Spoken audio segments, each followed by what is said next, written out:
The only Tri-Cities news team taking action for you. KEPR Action News. Well, whenever we have an officer involved in shooting or any sort of dangerous situation, your heart beats a little bit faster. Coming up on Action News, new details tonight on a Washington State trooper who was shot last night in Walla Walla. We'll also tell you if any charges have been filed against the suspect. Smoke's definitely bad inside the house. Investigators have determined the cause of the wildfire and commercial building fire that burned in parts of Kennewick yesterday. Plus, the annual Great Prosser Balloon Rally is in full swing this weekend. Good evening, everyone. I'm Scott Stovall. Heartbreak across the law enforcement community as a Washington State patrol trooper is in the ICU in serious condition after being shot in the line of duty. Trooper Dean Atkinson Jr. was shot after his patrol vehicle was rammed by the suspected gunman in Walla Walla. He was airlifted to Harborview Medical Center in Seattle hours later. And this was the third trooper-involved shooting in the state since Monday, but the first in which a trooper was shot. Mo Hader from our Sinclair sister station in Seattle reports. Make sure that we have his vehicle located. 132 is with the vehicle at the ER entrance. Bullet hole through the window.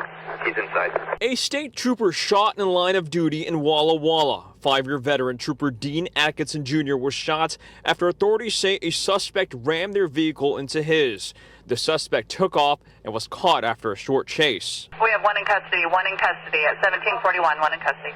Trooper Atkinson drove himself to a hospital nearby. Officials from Washington State Patrol say it's an example of his courage. This is a young man who was confronted with someone trying to use lethal force against him, and he just did not give up. At that moment, his mission was to survive, and he accomplished that mission. On Thursday night, he was transported to Harborview Medical Center. Other troopers waiting on his arrival and also going inside to show support for their beloved colleague. He's just a fine young man. He's somebody who gets up every day and puts on that uniform and makes a decision to protect and serve the people of the state of Washington. The shooting also left some in Walla Walla shaken up. This is video sent to us by a resident showing officers escorting Atkinson to the airport as part of the procession. He's a very good officer. I kind of almost considered him part of the community here. A community who is thankful for not only his service, but others who also help protect them. Everybody appreciates their hard work and supportive of our officers and the work that they do. 37-year-old Brandon Dennis O'Neill, the man accused of shooting Trooper Atkinson, appeared in Walla Walla County Superior Court today. A judge set his bail at $1 million. He's facing charges of attempted aggravated murder in the first degree, assault with a firearm in the first degree, and attempting to elude with a firearm. Well, investigators say Thursday's brush fire in Kennewick's Southridge area was likely started by carbon buildup in the exhaust system of a large commercial vehicle traveling along Interstate 82. But that vehicle has not been identified. The flames started on the interstate, traveled north before setting Cinemark Roofing Company on fire, then traveled across vegetation towards residential homes along Southridge Boulevard and 41st Avenue. Evacuation orders were set in place, but fire crews were able to set a perimeter around the fire, which prevented any homes from being burned. However, some homes were affected by the smoke. Yeah, the smoke's definitely bad inside the house. We're having some restoration companies come out just to assess and see. Although temperatures are cooling down, grass and brush are still extremely dry, which can burn easily and fires can spread quickly.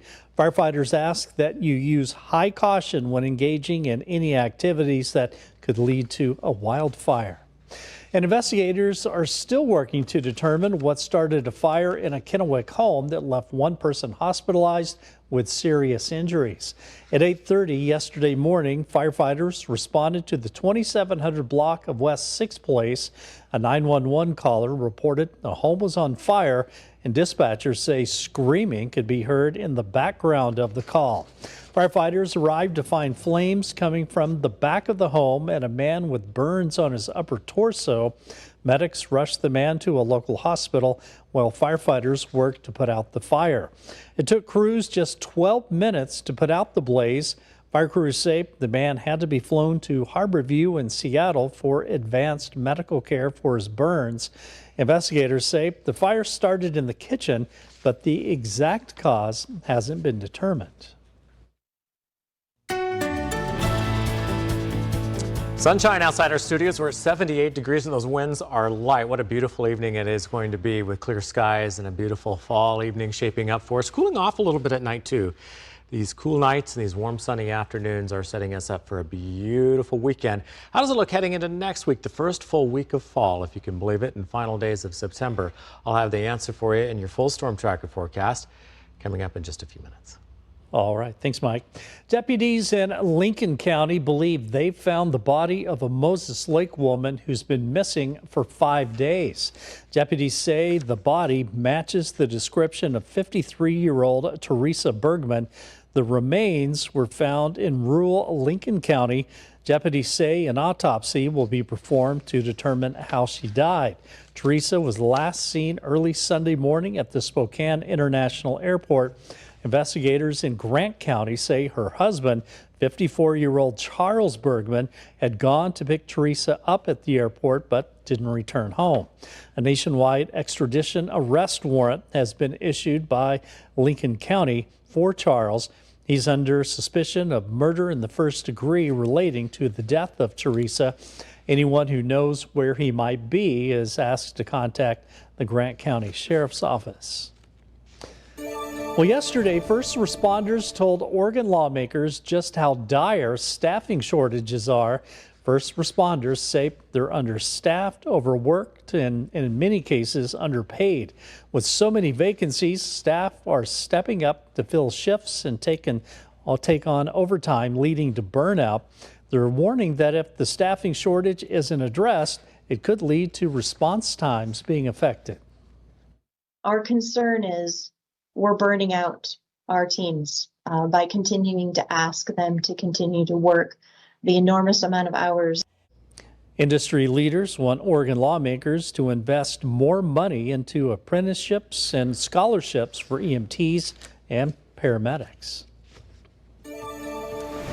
Well, the 33rd annual Great Prosser Balloon Rally takes to the skies this weekend. Several people gathered this morning for the sunrise launch of the Great Prosser Balloon Rally. 17 balloons are taking off this weekend and gracing the skies with all kinds of designs. Pilots say you need the perfect weather in order to be safe getting off the ground. Every morning, there will be a wind check before organizers give pilots the green light for takeoff.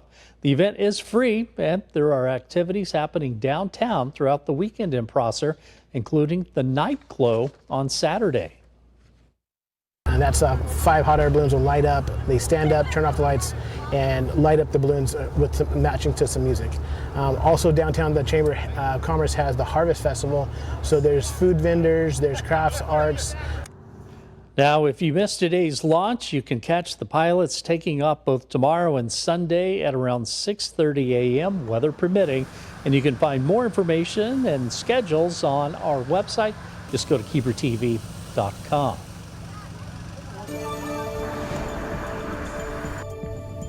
Tens of billions of dollars of fraud in pandemic unemployment programs. I'm Atra El-Nashar with why government watchdogs say that's just the tip of the iceberg.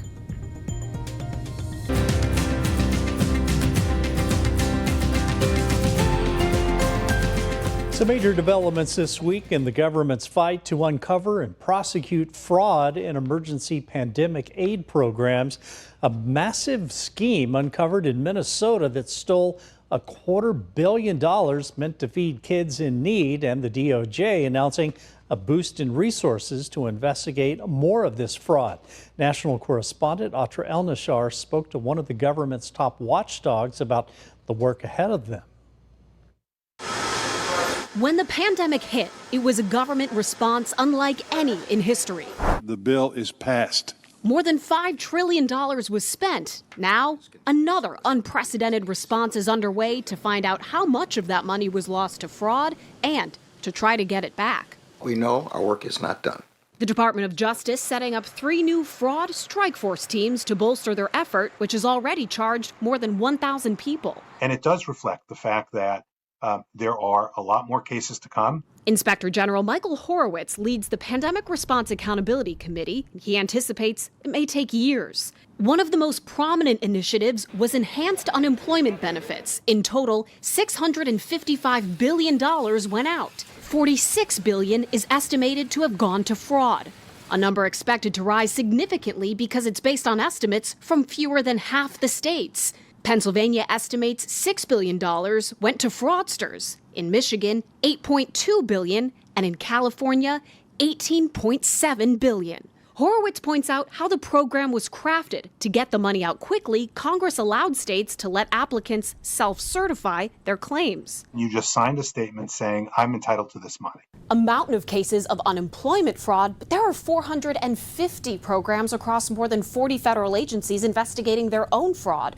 One case out of Minnesota this week caught the nation's attention. 47 people charged in a $250 million scheme, allegedly stealing from a program meant to feed children in need. These 47 defendants engaged in a brazen scheme of staggering proportions. The government doesn't yet have a total of how much COVID money was fraudulently obtained, but based on reports, it could be well above $100 billion. So far, the DOJ seized about $1.2 billion. We're going to try and track down every penny we can.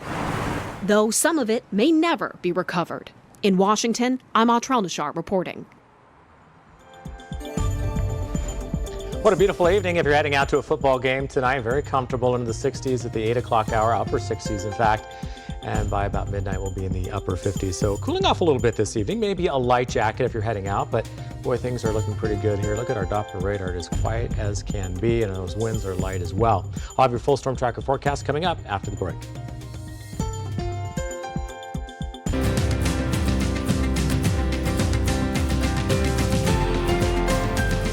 What used to be the old Tri-City Herald building is now a behavioral health facility. United Family Center offers resources for mental health, substance abuse, Spanish services, and training programs on responding to autism for teachers. Organizers say the idea of an open house was to encourage more community involvement, and they told us the goal was reached. We have such a high mental health and substance use need in the Tri-City area to begin with. According to SAMHSA in 2020, we had approximately 700 mental health professionals, and we have 300,000 people here. Even on a 1 to 5 basis where 1 in 5 have a mental health disorder, that's 60,000 people for 700. We need to be working together. United Family Center also offers school-based programs in Grandview, Sunnyside, and Mattawa with hopes to bring the program to the Tri-Cities. Organizers say they're always looking for new volunteers, and we have a link for more information on our website, KEPRtv.com.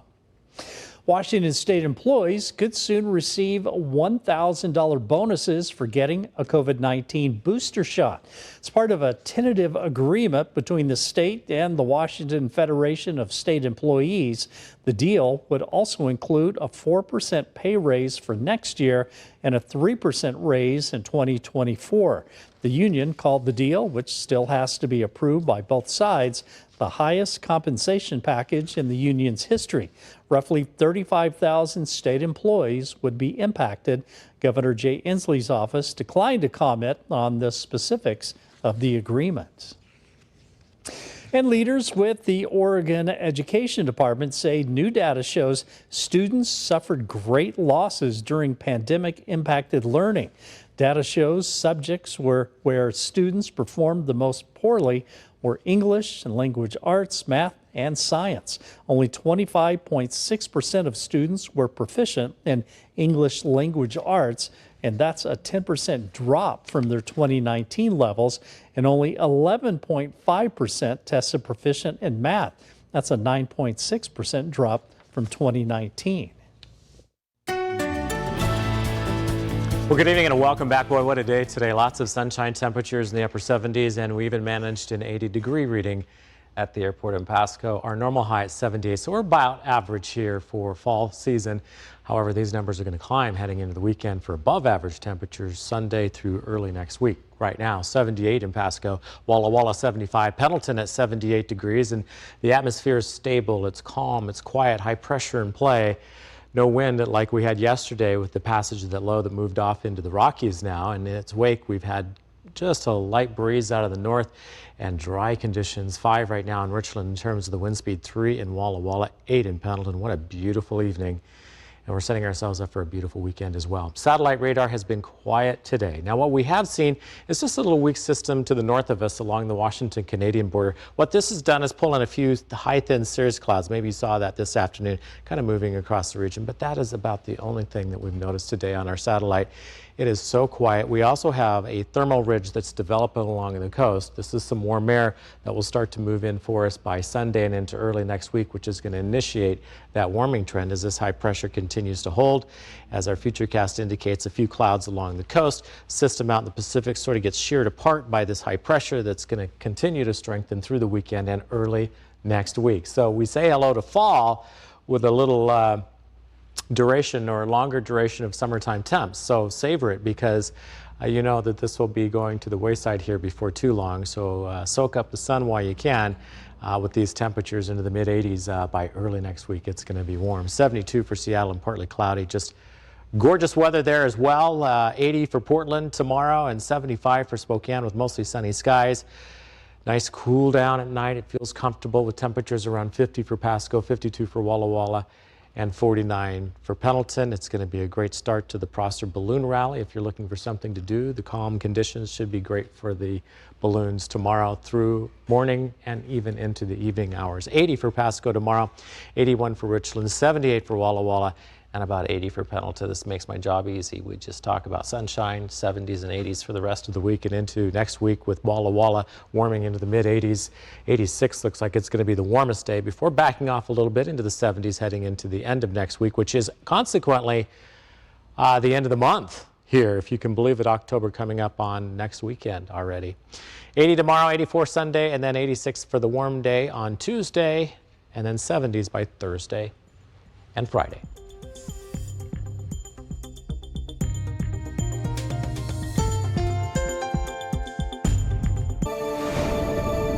Welcome back to Action News Sports. Tonight, week 4 of Friday Night Fever. All the scores and highlights of your local teams on the high school gridiron. Some games to note: Richland at Chiawana, and perhaps the game of the night, crosstown rivals Kennewick and Kamaya can square off at Lamson Stadium.